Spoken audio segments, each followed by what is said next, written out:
Properties എല്ലാം ഇറക്കി ഷെഡിനകത്തോട്ട് വെച്ചോ, സൂക്ഷിച്ചു വേണം. ആ ശരി. എന്തുവാടേ ഇത്? എല്ലാം അഴിച്ചെടുത്തോണ്ട് വെളുപ്പിനെ എത്താന്ന് പറഞ്ഞിട്ട് ഇപ്പോഴാണോ വരുന്നത്? അതെങ്ങനെ? ഇന്നലെ ഇവന്റ് കഴിഞ്ഞ് എന്തായിരുന്നു പൂരം? അടിച്ച് പൂക്കുറ്റിയായിട്ട് കിടന്ന് ഉറങ്ങിയിടത്ത് എണീപ്പിക്കാൻ പറ്റ പാട്. ഇവന്മാര് ഇവരെന്നെ എണീപ്പിച്ച കാര്യം പറഞ്ഞത്. ലേശം ഓവറായി പോയി, സാധനം ഡ്യൂപ്ലിക്കേറ്റ് ആയിരുന്നു. പ്രോഗ്രാമിന്റെ സെറ്റപ്പിനെ കുറിച്ച് ഭയങ്കര അഭിപ്രായം. നജീബിന്റെ വിരട്ട് അച്യുതൻകുട്ടിക്ക് ശരിക്കും ഏറ്റെന്നാ പറഞ്ഞത് അല്ല ഫിലിപ്പോച്ചാ? ഏറ്റില്ലെങ്കിൽ പിന്നെ അച്ചുവേട്ടനാ മേലക്കാരെ പറഞ്ഞിടോ തോന്നുന്നുണ്ടോ? കറക്റ്റ്. നാളെ തന്നെ അച്യുതൻകുട്ടിയുടെ ഓഫീസ് പൂട്ടിച്ച് ആ PM-നെ മീശ പഠിപ്പിച്ച് പൊട്ടും കുത്തിച്ച് നാട്ടുകാരുടെ മുന്നിൽ കൂടെ നടക്കൂല. നടത്തിക്കും. അവനെ നടത്തിക്കുന്ന കാര്യമല്ല, പിന്നെ അച്യുതൻകുട്ടിയുടെ ഓഫീസ് പൂട്ടുന്നത് നടക്കൂല. അതെന്താ? നമ്മള് ജയിച്ച ഓഫീസ് പൂട്ടിക്കൊള്ളാന്ന് അവൻ വെല്ലുവിളിച്ചല്ലേ? അതിന് നമ്മൾ ജയിച്ചു നമ്മൾ സമ്മതിക്കണ്ടേ? എന്താ സമ്മതിച്ചാല്? കള്ളത്തരം കാണിച്ചാണ് ഈ ഓർഡർ തട്ടിയെടുത്തതെന്ന് അച്യുതൻകുട്ടിക്ക് അറിയാം. ഞാൻ അപ്പഴേ പറഞ്ഞില്ലേ ആൾമാറാട്ടം നടത്തി ഓർഡർ പിടിക്കുന്നത് ഫൗളാണെന്ന്. ഇപ്പൊ ചായ കുടിച്ചാ ശരിയാവില്ല. പിരിയും നീ അവർക്കൂട്. നമ്മൾ ഏറ്റെടുത്ത ഇവന്റ് ഗംഭീരമായി. പിന്നെ ഇനി നോക്കിയോ, ഫ്രണ്ട്സ് ഗ്രൂപ്പിനെ തോൽപ്പിക്കാൻ പറ്റിയ ഇവന്റുകൾ നടത്താൻ നമ്മളെ അന്വേഷിച്ച ആളുകൾ ഇങ്ങോട്ട് വരും. പറഞ്ഞ് നാവെടുത്തില്ല. അതിനു മുമ്പ് കോളുമായിട്ട് ആരോ എത്തി. നമ്മുടെ ബെസ്റ്റ് ടൈപ്പ്. ഈശ്വരാ, ബാലമാമ. ചേട്ടാ ഇതൊന്ന് പിടിച്ചേ. ബാലമാമേ, എങ്ങനെയുണ്ട് കാര്യങ്ങളൊക്കെ മോളെ? സുഖമായിട്ടിരിക്കുന്നു. ഇതേതാ ഈ അവതാരം? ആതിരയുടെ ഒരേ ഒരു അമ്മാവന ബാലകൃഷ്ണൻ നായർ. ബാലാജി എന്ന് വിളിക്കും. ഈ തമിഴ് തെലുങ്ക് സിനിമകളിലെ സ്റ്റിൽ ഫോട്ടോഗ്രാഫർ. സുനാമി വരും പോലെയാ, എപ്പോഴാ വരുന്നത് എപ്പോഴാ പോകുന്നതെന്ന് പറയാൻ പറ്റത്തില്ല. പോകുമ്പോ എല്ലാം കൂടെ തൂത്തുവാരിക്കൊണ്ട് പോകും. കുഴപ്പക്കാരനൊന്നുമല്ല, ശുദ്ധനാ. അല്ല, സുനാമി എന്ന് പറഞ്ഞുകൊണ്ട് ചോദിച്ചതാ. എന്നടാ നീ ഇപ്പിടി പാക്കറേ? അല്ല, ബാലമാമ ഇങ്ങോട്ടൊക്കെ വരുമെന്ന് തീരെ പ്രതീക്ഷിച്ചില്ല. ആലപ്പുഴയിലെ ഷൂട്ടിംഗ് ആയിട്ട് ബന്ധപ്പെട്ട് നാം വന്നത്. ഒരു തമിഴ് പടം ഡയറക്ടറും പ്രൊഡ്യൂസറും ഒക്കെ മറ്റന്നാ വരും. ഞാൻ നേരത്തെ ഇങ്ങോട്ട് വന്നു. എല്ലാവരെയും ഒന്ന് കണ്ട് കാര്യങ്ങളൊക്കെ പറഞ്ഞ് മുടിച്ചിട്ട് പോകാന്ന് നിனைച്ചു. മുടിച്ചിട്ട് പോവാനാ? മുടിച്ചിട്ടെന്ന് പറഞ്ഞ തീർത്തു എന്നർത്ഥം. ഞാൻ വിചാരിച്ചു മുടിച്ച്. നീ എന്തിനാ അങ്ങനെ വിചാരിക്കണേ? ഇവൻ ഏതാ? ഞാൻ നജീബിന്റെ ഫ്രണ്ടാ. ഫ്രണ്ടിക്കാരാണ്ട് കുറച്ച് ബാക്കിലേക്ക് മാറിക്കടാ. ഈ ഗേറ്റിന്റെ മുമ്പിൽ കൂടെ വേണല്ലോ കളരിക്കിലേക്ക് പോകാൻ. അപ്പൊ ഇവിടെ കേറി നിങ്ങളെ ഒന്ന് കണ്ടിട്ട് പോകാമെന്ന് വിചാരിച്ചു. ഞാൻ വിചാരിച്ചു ഞങ്ങളോടൊക്കെ ദേഷ്യമായിരിക്കും. എതുക്കടി? അല്ല, ഇവിടെ നടന്ന പ്രശ്നങ്ങളൊക്കെ അറിയുമ്പോ ഒക്കെ അറിഞ്ഞിട്ട് തന്നെ ഞാൻ വന്നത്. ഏത് ആണിന് ഏത് പെണ്ണാന്ന് തീരുമാനിക്കുന്നത് നമ്മളല്ല, ഈശ്വരനാ. അത് തന്നെയാണ് ഞാനും പറയുന്നത് അമ്മാവ. കൈയെടുക്ക്. നീ കെട്ടിയതാ? അല്ല. എന്തേ? ഈശ്വരൻ ഒരുപാട് കഷ്ടപ്പെടും. മനസ്സിലായില്ല. നീ വളരെ ചീപ്പായിട്ടുള്ള സാധനമാണല്ലോ കഴിച്ചില്ല. ഇതൊക്കെ ഗവൺമെന്റ് നിർത്തിന്ന് പറഞ്ഞിട്ട് ഇനി അയ്യേ വന്നേ. വാറ്റപ്പ് ഇവിടെ കിട്ടൂല്ലേ? നീ എവിടേക്കാ ഈ പായണേ? നിക്ക്, ഞാനൊന്ന് ചോദിക്കട്ടെ. ഞാൻ കുടിക്കാൻ എന്തെങ്കിലും എടുക്കാം. അത് ரொம்ப നല്ല ഐഡിയ. സീക്രട്ട് എടുത്തിട്ട് വാ. അച്ചൂട്ടി ഇപ്പോഴും അടങ്ങിയിട്ടില്ല അല്ലേ? എങ്ങനെ അടങ്ങും? ഞാനിവളെ തട്ടിക്കൊണ്ടു പോകുന്നാണല്ലോ എല്ലാരും ധരിച്ചു വെച്ചിരിക്കുന്നത്. എന്താ അങ്ങനെയല്ലേ? അല്ല, സത്യം ബാലമാമ എങ്കിലും അറിയണം. നീ പറയ്. പുഴയെ ചാടി ചാകാൻ ഒരുങ്ങിയെടുത്തുനിന്ന് രക്ഷിച്ചോണ്ട് വന്നതാ ഞാൻ. ഈശ്വര, എന്താ ഞാനീ കേക്കണേ? അല്ല, അവളെയും കുറ്റം പറയാൻ പറ്റില്ല. എത്ര പേരുടെ മുന്നിലാ കെട്ടിയൊരുങ്ങി ചായയും പലഹാരം കൊണ്ട് നിൽക്കുന്നത്. ജാതകത്തില് വൈധവ്യ ദോഷമുള്ള പെണ്ണിനെ ആർക്കും വേണ്ട. അവള് കാരണം ഏട്ടന്റെ കല്യാണം കൂടെ നീണ്ടുപോയല്ലോ എന്ന് ഓർത്തിട്ടാ ആ കടുങ്കൈ ചെയ്യാൻ പോയത്. എനിക്കൊരു ജീവിതം തരാൻ നജീബിക്ക് പറ്റുമോന്ന് ചോദിച്ച് കരഞ്ഞപ്പോ പിന്നൊന്നും നോക്കിയില്ല, കൂടെ കൊണ്ടുവന്നു. എനിക്കെന്ത് നക്ഷത്രവും ജാതകവും? ഇതൊക്കെ നിനക്ക് അച്ചൂട്ടിയോട് പറഞ്ഞുകൂടായിരുന്നോ? ആത്മഹത്യ ചെയ്യാൻ ഒരുങ്ങിന്നൊക്കെ അവനോട് എങ്ങനെയാ പറയുന്നത്? ഇനി എന്തെങ്കിലും ഒന്ന് പറഞ്ഞു കോംപ്രമൈസ് ആക്കാമെന്ന് വെച്ച് അടുത്തോട്ട് എന്നാ കൊമ്പും കുലുക്കിക്കൊണ്ട് കൊലവിളി നടത്തുകയല്ലേ. ഒക്കെ കേട്ടു. കഷ്ടായേട്ടോ. ഞാൻ പറഞ്ഞു, നീ വിഷമിക്കണ്ട. ഒരു കുഞ്ഞുണ്ടായി കഴിഞ്ഞാൽ അവന്റെ ഈ വാശിയൊക്കെ മാറും. പെണ്ണ് കെട്ടാൻ പോലും അവൻ സമ്മതിക്കുന്നില്ല, പിന്നല്ലേ കൊച്ചുണ്ടാവുന്നു. അവന് കൊച്ചുണ്ടാവണ കാര്യല്ല, നിങ്ങൾക്കൊരു കൊച്ചുണ്ടാവണ കാര്യ. അതെങ്ങനെയാ? ഏട്ടനൊരു പെണ്ണിന്റെ കഴുത്തിൽ താലി കെട്ടിയിട്ട് മതി നമുക്കൊരു കുടുംബജീവിതം എന്ന് പറഞ്ഞ് വാശി പിടിച്ച് നടക്കല്ലേ ഇവിടെ ഒരാള്. അപ്പൊ ഇതുവരെ നിങ്ങളുടെ ശാന്തി മുഹൂർത്തം കഴിഞ്ഞില്ലേ? ശാന്തി മുഹൂർത്തോ? First night. അത് പിന്നെ ഞങ്ങളോടുള്ള പക കൊണ്ടാണല്ലോ ഒരു കുടുംബജീവിതം വേണ്ടെന്ന് പറഞ്ഞ് അച്യുതൻകുട്ടി വാശി പിടിച്ചു കിടക്കുന്നത്. അതുകൊണ്ടാ ഞാൻ. ഇതിലും ഭേദം ജാതകദോഷായിട്ട് ഇവള് കളരിക്കൽ തന്നെ നിൽക്കുന്നതായിരുന്നു നല്ലത്. ഇതിങ്ങനെ വിട്ടാ പറ്റില്ല. അവന്റെ വാശിയും വൈരാഗ്യമൊക്കെ മാറ്റാമോന്ന് ഞാനൊന്ന് നോക്കട്ടെ. നീ ധൈര്യമായിട്ടിരിക്കും. ഇപ്പൊ ഷൂട്ടിംഗ് തുടങ്ങാൻ പോണ സിനിമ റിലീസ് ആകുന്നതിന് മുമ്പ് അവൻ പെണ്ണ് കെട്ടിയിരിക്കും. ഈ മുറ്റത്തൊരു കുഞ്ഞു കാല് ഓടി കളിക്കണത് ഞാൻ കാണുകയും ചെയ്യും. ബാലമാമിയാ പറയണേ. എന്റെ തിരുമാന്താംകുന്നിലമ്മേ, ഇതൊന്നും അറിയാതെ എന്റെ കുട്ടി എത്ര പ്രാഗിരിക്കണോ ഞാൻ. ഈശ്വരന്റെ മുന്നിൽ ജാതിയും മതമൊന്നുമില്ല, മനുഷ്യനേ ഉള്ളൂ. ഇനിയാവത് വാശിയും വൈരാഗ്യം ഒക്കെ അവസാനിപ്പിച്ച് അത് നിങ്ങളെ അനുഗ്രഹിക്കാ വേണ്ടത്. എനിക്കപ്പോഴേ തോന്നി ഒന്നുമില്ലാതെ നജീബിക്ക് അങ്ങനെയൊന്നും ചെയ്യില്ലാന്ന്. എന്നാൽ അപ്പോഴേ നീ പറയണ്ടേ നിന്റെ ഏട്ടനോട്? അത് പിന്നെ എന്താ ഒരു ഗൂഢാലോചന, ഒരു ചർച്ച? അച്ചു നമ്മൾ വിചാരിച്ച പോലെ അല്ല കാര്യം. നജീബ് ആതിരെ ദേ, അവന്റെയോ അവളുടെയോ കാര്യം ഈ വീട്ടിനകത്ത് കേട്ടു പോകരുതെന്ന് ഞാൻ പറഞ്ഞിട്ടില്ലേ അമ്മയോട്? പുകഞ്ഞ കൊള്ളി പുറത്ത്, അത്ര തന്നെ. അതെങ്ങനെയാ പുകഞ്ഞേന്ന് നീ അന്വേഷിച്ചിട്ടുണ്ടോ? എനിക്ക് അതൊന്നും അന്വേഷിക്കേണ്ട കാര്യമില്ല അമ്മാവ. മുഖത്തായ കരി തേച്ചിട്ടും കുളിച്ചിട്ടും പോണില്ല. ഇതാ ഇപ്പോഴത്തെ പ്രകൃതം. മൂക്കത്ത ശുണ്ടി. ഓപ്പോള് വിഷമിക്കണ്ട, അതൊക്കെ പറയേണ്ട വിധത്തിൽ പറഞ്ഞ് ഞാൻ അവനെ സമ്മതിപ്പിച്ചോളാം. ആ PM എന്ന് പറഞ്ഞവനെ ഇത്തിരി പൂജാസാധനങ്ങൾ വാങ്ങാൻ വിട്ടിട്ടുണ്ടായിരുന്നു. അവൻ എല്ലി പോയിതറേ.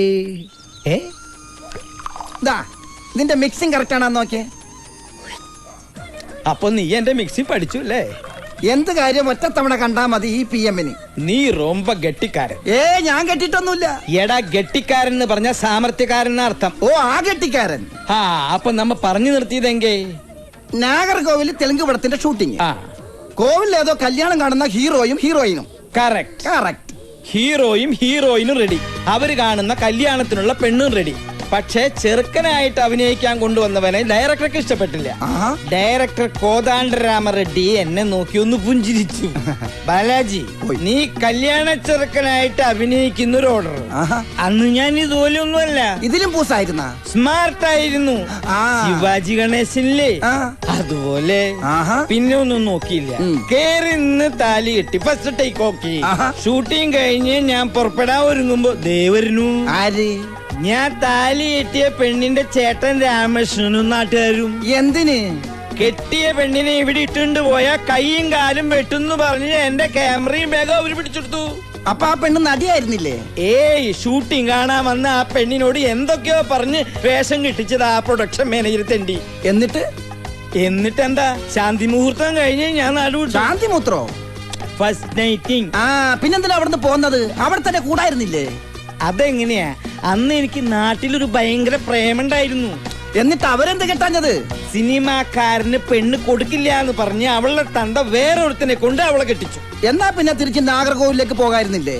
ചെന്നാൽ അവരെന്റെ കൈയും കാലും തല്ലി ഒടിച്ച് അവിടെ ഇടും. പിന്നെ ഒരിക്കലും അവരെ കണ്ടിട്ടേ ഇല്ല?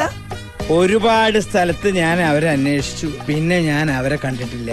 അന്ന് മുതൽ ഈ ക്യാമറയും തൂക്കി അലയാൻ തുടങ്ങിയതാ അശ്വത്ഥമാവിനെ പോലെ. ഓ, ഫ്ലാഷ് ബാക്ക് ആയിരിക്കും. നാറുകോൽ. അതേടാ, നീ ഇരിക്കേ. വേണ്ട വേണ്ട, ഞാനൊരു 1000 തവണ കേട്ട് ബോറടിച്ചതായി കഥ. 1000 അല്ല, 10,000 തവണ കേൾക്കണം. എന്നാലേ ഭാര്യയും കുട്ടികളും കുടുംബവും ഇല്ലാണ്ടായാൽ എന്താന്നുള്ള നൊമ്പരം അറിയൂ. എന്ത് നൊമ്പരം? വീണടം വിഷ്ണു ലോകമെന്നും പറഞ്ഞ് പറന്ന് നടന്നൂടെ? സുഖല്ലേ?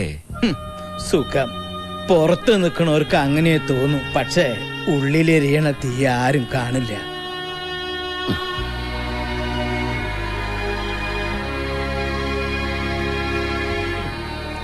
അതുകൊണ്ടാ പറയണേ, ഈ ബാലമാമയുടെ ഗതി നിനക്കുണ്ടാവരുത്. നിനക്കെന്നല്ല, ആർക്കുണ്ടാവരുത്. ഞാനൊരു സത്യം പറയാം, വെള്ളടിച്ചിട്ട് പറയാണെന്ന് വിചാരിക്കരുത്. അമ്മാവൻ പറയും. നജീബ് നമ്മുടെ ആതിരക്കുട്ടിയെ. വേണ്ട, അതൊഴിച്ച് അമ്മാവന് വേറെ വല്ലതും പറയാനുണ്ടോ? ഇതൊഴിക്കട്ടെ. ഒഴിക്കടാ. ഇവനോട് പറയാനുള്ളത് മുഴുവൻ പറഞ്ഞു കേൾപ്പിച്ചിട്ടേ ഇവനെ ഞാൻ വിടും. ഒഴുക്കി. വെള്ളമൊന്നും വേണ്ട.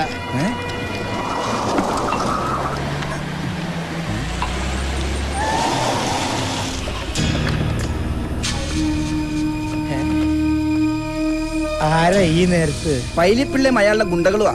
ആരാ പൈലിപ്പിള്ള? ചിട്ടിക്കമ്പനി മുതലാളിയാ. പിന്നെ കൊട്ടേഷൻ കൊടുക്കും. കൊട്ടേഷനാ? ആരുടെങ്കിലും കയ്യും കാലും തല്ലി ഒടിക്കണ, വണ്ടി കയറ്റി കൊല്ലണ, ഇവന്മാരെ ഏൽപ്പിച്ചാ മതി. ഓരോന്നിനും പ്രത്യേകം പ്രത്യേകം റേറ്റാ.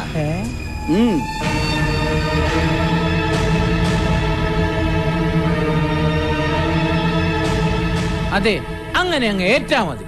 അച്യുതൻകുട്ടി പറഞ്ഞാ പിന്നെ പൈലിപ്പള്ളിക്ക് പിന്നെ എന്നതാ, അതങ്ങ് അനുസരിച്ചിരിക്കും അക്ഷരം പ്രതി. എന്നാ പിന്നെ ഞാൻ അങ്ങോട്ടോ വണ്ടി കയറാ. ഈ പൈലിപ്പള്ളി ആയിട്ട് അച്ചൂട്ടിക്ക് എന്താ ഇടപാട്? നജീബിന്റെ കയ്യോ കാലോ തല്ലി ഒടിക്കാൻ കൊട്ടേഷൻ കൊടുത്തായിരിക്കും. എന്റെ പരദൈവങ്ങളെ, ഇവന്റെ പകയൊന്ന് അടങ്ങാൻ എന്തെങ്കിലും വഴി കാണിച്ചു തരണേ. മതി. രാവിലെ ആരാണോ എന്തെങ്കിലും ഒന്ന് തിന്നാൻ നേരത്ത് ഏതെങ്കിലും പിശാചുകൾ കയറി വരും. അയ്യോ, അമ്മാവനല്ല പറഞ്ഞത്, പുറത്ത്.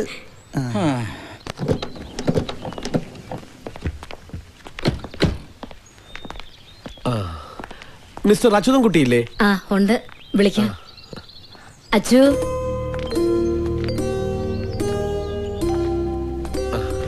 ആരാ? ഞങ്ങള് ഒരു വെഡിങ് ഇവന്റിന്റെ കാര്യം സംസാരിക്കാൻ വന്നതാ. കുടിക്കാൻ அது வந்து ഒന്നും വേണ്ട, ஷோ, ஆமா இப்ப കഴിച്ചതേ ഉള്ളൂ, അല്ല കുടിച്ചതേ ഉള്ളൂ. അങ്ങോട്ട് ഇരിക്കും. നിങ്ങൾ കല്യാണ പെണ്ണിന്റെ ആൾക്കാരോ അതോ? അയ്യോ, അച്ചുവേട്ടന് മനസ്സിലായില്ലേ? ഇതാണ് കുരച്ചന്റെ ടെക്സ്റ്റൈലിലെ പുതിയ മാനേജർ ജാക്കറ്റ് കോശി. ജാക്കറ്റ് കോശിയല്ല, ജേക്കബ് കോശി. അപ്പൊ പേര് മാറ്റിയാ? ഞാൻ കാഞ്ചിനാഥൻ, കാഞ്ചി എന്ന് വിളിക്കും. കാഞ്ചി വിളിക്കലല്ല, കാഞ്ചി വലിക്കലല്ലേ? കാഞ്ചീപുരം മീനാക്ഷി സിൽക്സിന്റെ മാനേജറാ. മീനാക്ഷിയുടെയാ കല്യാണം. ഏത് മീനാക്ഷി? മീനാക്ഷി സിൽക്സിന്റെ ഒരേ ഒരു വാരിശ്. ആര്? വാർണിഷ? വാർണിഷ് അല്ല, വാരിശ് എന്ന് പറഞ്ഞ അവകാശി, മനസ്സിലായോ? ആ.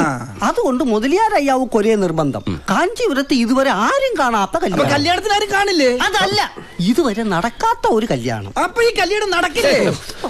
കല്യാണം ഗംഭീരമാക്കണം എന്നാണ് ഇദ്ദേഹം ഉദ്ദേശിച്ചത്. അങ്ങനെ പറ. അതായത് മീനാക്ഷി ബംഗ്ലാവും, ബംഗ്ലാവ് മുതൽ കല്യാണ മണ്ഡപം വരെയുള്ള റോഡും കല്യാണ മണ്ഡപവും ഒക്കെ അലങ്കരിച്ച് ദേവലോകം പോലെ ആക്കണം. ആന, കുതിര, ചെണ്ടമേളം, പുലികളി, കഥകളി, താലപ്പൊലി, തിരുവാതിര എല്ലാം വേണം.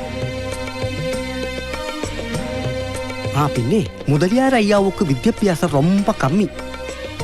അതിനാലെ കല്യാണം കൂടാൻ വരുന്നവർ കേൾക്കാൻ പാകത്തില് ഇംഗ്ലീഷ് പേശി ബന്ധുക്കളെ പോലെ നിൽക്കാൻ കുറച്ചുപേരെ കരുതിയേക്കണം. മുതലിയാരയ്യാവുടെ മൂത്ത പെണ്ടാട്ടി വിശാലാക്ഷി അമ്മാവുടെ ഐഡിയ. മൊയിലിയാരാ? മൊയിലിയാരല്ല, മുതലിയാര്. ആയിക്കോട്ടെ. അങ്ങേരുടെ ഏത് പെണ്ടാട്ടിയിലാണ് കല്യാണ പെണ്ണ്? അയ്യോ, മുതലിയാര് മീനാക്ഷിയുടെ ഒരേ ഒരു അമ്മാവനാ. പുള്ളിക്കാരന്റെ മൂത്ത പൊണ്ടാട്ടിയിലെ മകൻ ശരവണനാണ് മാപ്പിളை, മുറമാപ്പിളை. രണ്ടാമത്തെ പൊണ്ടാട്ടിയിലുള്ള പെങ്കൊച്ചു മരതകം +2 ആയിട്ടേ ഉള്ളൂ. ഈ വിവരങ്ങളൊക്കെ എന്നോട് വിളിച്ചു പറഞ്ഞപ്പോ പറ്റിയ പാർട്ടി ഇവിടെ ഉണ്ടെന്ന് ഞാൻ പറഞ്ഞു. അയ്യോ, +2 പെണ്ണിനെ കെട്ടാൻ ഇവിടെ ആരുമില്ല. അയ്യോ, പെണ്ണിനെ കെട്ടിക്കാൻ വേണ്ടിട്ടല്ല, ഈവന്റ് നടത്തുന്നത് ഏൽപ്പിക്കാൻ. കഴിഞ്ഞ തവണ കാഞ്ചീപുരം പട്ടിന്റെ ലോഞ്ച് നിങ്ങൾ നജീബിനല്ലേ കൊടുത്തത്? ഇതും അയാളെ തന്നെ ഏൽപ്പിച്ചാൽ മതി. സോറി മിസ്റ്റർ അച്യുതൻ കുട്ടി, ഒരു മിസ്അണ്ടർസ്റ്റാൻഡിംഗ് പറ്റിയതാണ്. ഞങ്ങൾ അവിടെ പോയിരുന്നു. ഇത്രയും വലിയ തുകയ്ക്കുള്ള പരിപാടി ഏറ്റെടുക്കാൻ ബുദ്ധിമുട്ടാണെന്ന് പറഞ്ഞു. ഒന്നുകിൽ മീനാക്ഷി ബംഗ്ലാവും റോഡും, അല്ലെങ്കിൽ കല്യാണ മണ്ഡപവും റോഡും, ഏതെങ്കിലും ഒന്നേ നജീബിനെ കൊണ്ട് പറ്റൂന്ന് പറഞ്ഞു. അത് തന്നെ എനിക്കും പറയാനുള്ളത്.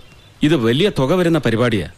വേണമെങ്കിൽ കല്യാണ മണ്ഡപവും പാതി റോഡും ഞാൻ ചെയ്യാം, ബംഗ്ലാവും പാതി റോഡും അയാൾ ചെയ്യട്ടെ. ഞാനൊരു ഐഡിയ പറയാം. ഒന്നുകിൽ കല്യാണ മണ്ഡപവും പകുതി റോഡും അച്യുതൻകുട്ടി ചെയ്യട്ടെ, കാമാക്ഷി ബംഗ്ലാവും. കാമാക്ഷി അല്ല, മീനാക്ഷി.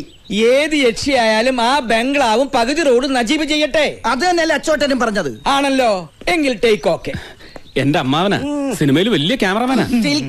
നിന്നോട് വിശദീകരണം ചോദിച്ചില്ല. കുഞ്ഞുനാളില് നാഗർകോവിലായിരുന്നപ്പോ എംജിആറിന്റെ കുറെ ഷൂട്ടിംഗ് കണ്ടിട്ടുണ്ട്. നിന്റെ അമ്മയുടെ പേരെന്താ? വസുന്ധര. അയ്യേ, അപ്പൊ അതല്ല. ബാലമ്മാവൻ കൂടെ ഉണ്ടായിരുന്നെങ്കിൽ തമിഴും തെലുങ്കും പറയാൻ ഒരാളായ. അങ്ങനെ അറിയാനൊന്നുമില്ല. സത്യം പറഞ്ഞാ മുതലിയാരും അമ്മാവും ഒക്കെ മലയാളീസാ. പിന്നെ അപ്പനപ്പന്മാരായിട്ട് അവിടെ ബിസിനസ് തുടങ്ങിയതുകൊണ്ട് മുതലിയാരന്മാരായി പോയതാ. അപ്പോ നമുക്കിതങ്ങ് ഉറപ്പിക്കാം അല്ലേ? ഇവന്റ് നടത്തേണ്ട സൈറ്റ് വന്ന് കാണണം. ക്ലയന്റിന്റെ ഡിമാൻഡ്സ് അറിഞ്ഞ് ഡിസൈൻ ചെയ്ത് ബഡ്ജറ്റ് ഇട്ട് ഓക്കെ പറഞ്ഞ് എഗ്രിമെന്റ് സൈൻ ചെയ്താലേ ഞങ്ങൾ ഉറപ്പിക്കും. അതിനൊക്കെ ഇവിടെ ഈ കോശിയുണ്ട്. അപ്പോ പോകുന്ന വഴി നജീബിനെ കണ്ട് എല്ലാം ഫിക്സ് ചെയ്തോട്ടെ. നജീബ് പാതി ഏറ്റാലേ ഞാനുള്ളൂ. ഓക്കെ, അഡ്വാൻസ് എപ്പോഴാ വേണ്ടതെന്ന് വെച്ചാൽ എന്നെ ഒന്ന് ഫോൺ ചെയ്താൽ മതി. എന്തെങ്കിലും ചോദിക്കാനോ പറയാനോ ഉണ്ടെങ്കിൽ ഈ നമ്പറിൽ വിളിച്ചാൽ മതി. ശരി, വരട്ടെ. എന്തായാലും എന്റെ പ്രാർത്ഥന കേട്ട് പരദൈവങ്ങൾ പറഞ്ഞു വിട്ടതാ അയാളാ. നജീബും നീയും വീണ്ടും ഒന്നിച്ചൊരു പരിപാടി ഏറ്റെടുത്തല്ലോ, സമാധാനായി. ഒന്നിച്ചൊന്നുമല്ല, ഈ പരിപാടി ഒറ്റയ്ക്ക് ഏറ്റെടുത്ത് നടത്താൻ കഴിയാഞ്ഞിട്ടുമല്ല. അവൻ ഈ മുറ്റത്ത് വന്നതെന്ന് വെല്ലുവിളിച്ചതുപോലെ എന്റെ മുന്നിലൊന്ന് കിട്ടാൻ വേണ്ടിയാ. നേർക്ക് നേരെ പൊരുതാൻ കിട്ടിയ ഒരു അവസരം ഞാൻ വിടില്ല. അപ്പൊ കോംപ്രമൈസ് ആയതല്ലേ? കോംപ്രമൈസ് അത് ഈ ജന്മത്തുണ്ടാവില്ല അമ്മാവാ. ഇത് ഫയൽ വെച്ചേക്ക്.